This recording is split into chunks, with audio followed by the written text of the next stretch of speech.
दरअसल आपको बता दें, महाराष्ट्र में मराठा आरक्षण का मुद्दा भले ही शांत हो गया है, लेकिन इससे भड़की आगे की चिंगारी अभी भी बाकी है, जिसका सीधा असर मौजूदा सरकार पर पड़ रहा है। महाराष्ट्र सरकार में मंत्री और एनसीपी के नेता छगन भुजबल ने शिंदे सरकार से मराठा आरक्षण के फैसले पर सवाल उठाते हुए इस्तीफा दे दिया है। इस बात का खुलासा खुद भुजबल ने शनिवार 3 फरवरी को किया।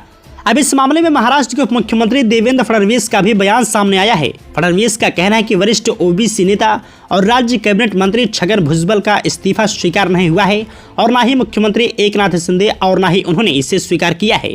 फडणवीस ने संवाददाताओं से कहा है कि इस बारे में सीएम शिंदे ही जवाब दे पाएंगे। दरअसल वरिष्ठ ओबीसी नेता छगन भुजबल ने महाराष्ट्र सरकार पर अन्य पिछड़ा वर्ग ओबीसी की कोटा में मराठा समुदाय को पिछले दरवाजे से एंट्री देने का आरोप लगाया है। शनिवार को अहमदनगर में एक रैली के दौरान भुजबल ने कहा कि वो मराठों को आरक्षण मिलने के विरोध में नहीं है, लेकिन राज्य में जो ओबीसी के लिए मौजूदा कोटा है उसे मराठा के साथ साझा करने के खिलाफ हैं।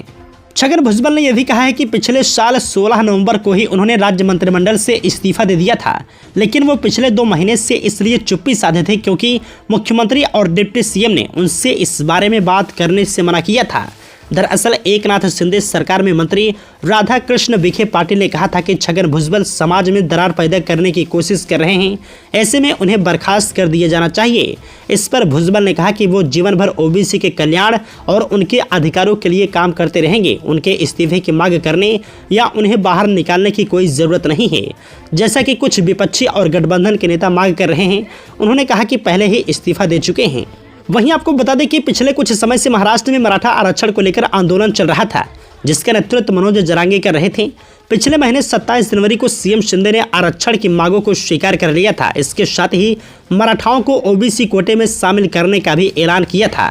इसी बात को लेकर भुजबल ने नाराजगी जताई थी।